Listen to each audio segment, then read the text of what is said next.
তো আমাদের এখানে যে সেশনটি ছিল সেই সেশনটি এখন এখানে ক্লোজ আছে। দেখুন একটি নতুন সেশন আমরা এখান থেকে চালু করতে পারবো। আমরা পয়েন্ট অফ সেলে গেলে ড্যাশবোর্ডে গেলে আমরা এটি দেখতে পাবো।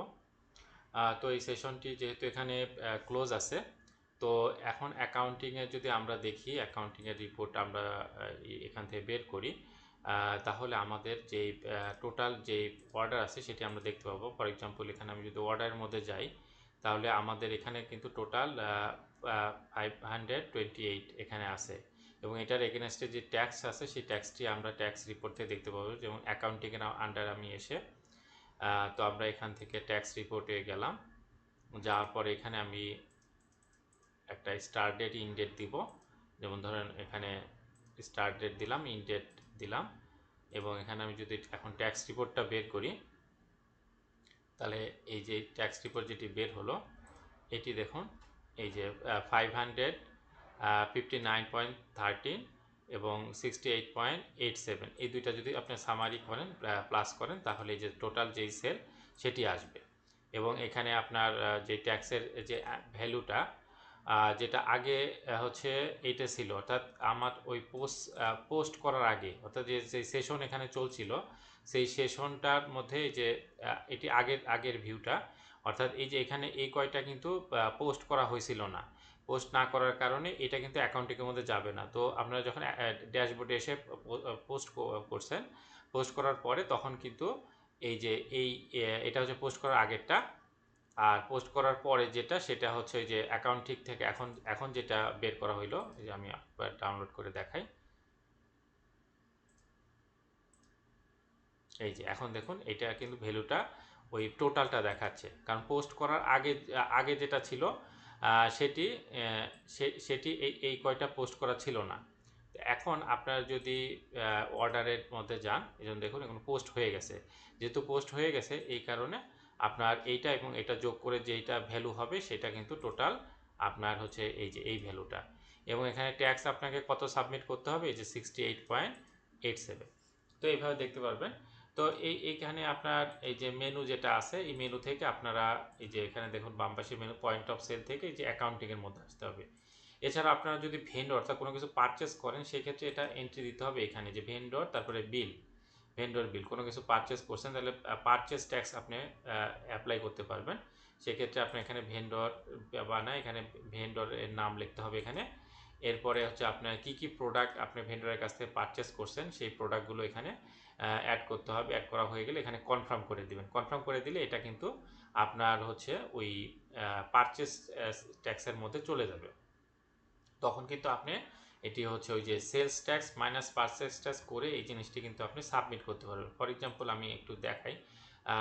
ফর এক্সাম্পল আপনি হচ্ছে এখান থেকে কোনো একটা একটা প্রোডাক্ট, এখানে যেহেতু এখানে কোনো ডেমো প্রোডাক্ট নাই, তো এখানে ফর এক্সাম্পল আমি ধরলাম যে এই প্রোডাক্টটি আপনি হচ্ছে কোথা থেকে পারচেস করছেন। ফর এক্সাম্পল এটা আমি হচ্ছে প্রাইস আমি আপাতত 1 দিয়ে রাখি। এখানে একটা ভেন্ডরের নাম লিখতে হবে আপনাকে, যে ভেন্ডরের কাছ থেকে আপনি এই জিনিসটি ইয়ে করছেন সেই ভেন্ডরের নামটি এখানে লিখতে হবে। ফর এক্সাম্পল আমি এখানে এইটা ভেন্ডরের নাম লিখলাম, এখানে টুডে ডেট দিলাম, দিয়ে আমি এখন যদি কনফার্ম করে দিই, তো আমি এখন কনফার্ম করার পরে এটা এটা কিন্তু হচ্ছে পারচেস, এই যে পারচেস ট্যাক্স কিন্তু এখানে সেট করা আছে। তো এটা কিন্তু পারচেস ট্যাক্সের ইয়ে হবে, এবং রেজিস্টার পেমেন্টে যায় আপনার হচ্ছে যদি আপনি একটা পেমেন্টটা দিয়ে থাকেন, আপনি পেমেন্টটি কিসে দিয়েছেন সেটি আপনি দিবেন ভেন্ডরকে। আমি হচ্ছে ক্রেডিট পেমেন্ট করে দিলাম, তাহলে এটা হচ্ছে পোস্ট হয়ে গেল, পেইড হয়ে গেল। এখন আপনি যদি রিপোর্ট ট্যাক্স রিপোর্টটি বের করেন, আমি ট্যাক্স রিপোর্টের মধ্যে গেলাম, স্টার্ট ডেট এটা দিয়ে দিলাম, এবং ইন ডেট আমি একটা দিয়ে দিলাম, দিয়ে আমি এখন প্রিন্ট দিই। প্রিন্ট দিয়ে দিলে এখন কিন্তু আমাকে পারচেস ট্যাক্সও দেখাবে। খেয়াল করুন এখানে আগে কিন্তু শুধু সেলস ট্যাক্স ছিল, পারচেস ট্যাক্স ছিল না, এখন পারচেস ট্যাক্সও আসছে, অর্থাৎ পারচেস যেহেতু হয়েছে, এবং এটা হচ্ছে ইনক্লুড ট্যাক্স দেওয়া আছে। তো এখানে আপনাকে 3 মাস পর কিংবা 6 মাস পরে যখন আপনি ভ্যাট রিটার্ন সাবমিট করবেন, তখন এই সেলস ট্যাক্স 68.87 এখান থেকে পারচেস ট্যাক্স যেটা হবে সেটা মাইনাস করে যেটা হবে সেটা আপনাকে দিতে হবে। আপনি ভ্যাট রিটার্ন করতে গেলে ওখানে দেখবেন যে আপনার সেলস কত হয়েছে এবং পারচেস কত হয়েছে সেটা বসানোর ঘর আছে। তখন ওটা বসালে অটোমেটিক সে সেলসটা এবং পারচেসটা ওখান থেকে বের করে দিবে এবং ওখান থেকে আপনি হচ্ছে এটি দিতে পারবেন। তবে একটা জিনিস খেয়াল করেন, আপনার সিস্টেমে এখানে আপনি ইনক্লুড ট্যাক্স ব্যবহার করছেন। ইনক্লুড ট্যাক্স মানে টোটালের মধ্যেই আপনার ট্যাক্সটা আছে, কিন্তু যখন আমরা ভ্যাট রিটার্ন করব তখন কিন্তু এটা বাইরে থাকবে। এই জন্য আমাদেরকে হিসাব করে ওই জিনিসটি বসাতে হবে, যাতে এই জিনিসটা অটোমেটিকভাবে আসে। অর্থাৎ ফর এক্সাম্পল আপনি 10 টাকা হলে 10 টাকার সাথে যে ট্যাক্স যোগ করে তখন ওইটা জাকাতের সিস্টেমে ওইভাবে ওইটা বসাতে হবে। তো এইভাবে আমি দেখালাম যে সেলস ট্যাক্স এবং পারচেস ট্যাক্স কীভাবে এন্ট্রি হয়। এই জন্য আপনারা পারচেস ট্যাক্স এন্ট্রি করার জন্য অ্যাকাউন্টিংয়ের মধ্যে আসবেন। অ্যাকাউন্টিং থেকে এই যে ভেন্ডর বিল, এই বিলের মধ্যে আসবেন। দেখুন অলরেডি একটি ভেন্ডর, এবং এখানে খেয়াল করেন জিনিসটি মাইনাস হিসেবে আসছে, অর্থাৎ এটা আপনি দিচ্ছেন কিছু কারণে মাইনাস হিসেবে আসছে। এবার নতুন করে আপনি আরও একটি ভেন্ডর বিল বানাতে পারেন। এখানে ভেন্ডরের নাম লিখবেন, এখানে দিবেন এবং এখানে প্রোডাক্টগুলো অ্যাড করবেন কোনটি আপনি পারচেস করছেন। তো এই মোটামুটি এই বিষয়গুলো পয়েন্ট অফ সেলের এবং অ্যাকাউন্টিং এই দুইটা জায়গা থেকে আপনারা করবেন।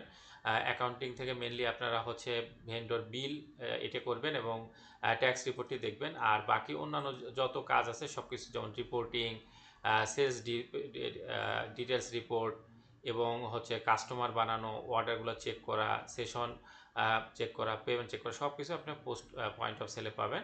এবং এই সেশনটি আপনারা ক্লোজ করলে তখনই কিন্তু আপনারা অ্যাকুরেট অ্যাকাউন্টিংয়ের ট্যাক্সটি পাবেন।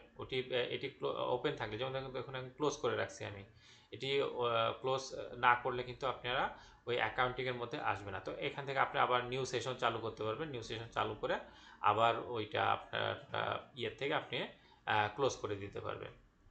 তো এইভাবে অ্যাকাউন্টিংটা আপনারা করবেন। এটি হচ্ছে আমাদের দ্বিতীয় ভিডিও কোর্সের মধ্যে। প্রথম একটি ভিডিও আমরা দেওয়া হয়েছে, ওই ভিডিওটি আপনারা দেখে নেবেন যদি এ বিষয়ে কোনো প্রশ্ন থাকে। এরপরে এই ভিডিওটি দেখবেন, তাহলে আপনাদের পয়েন্ট অফ সেলের যত প্রশ্ন থাকবে, যত সমস্যা থাকবে সবগুলো সলভ হয়ে যাবে। আসসালামু আলাইকুম রহমতুল্লাহ।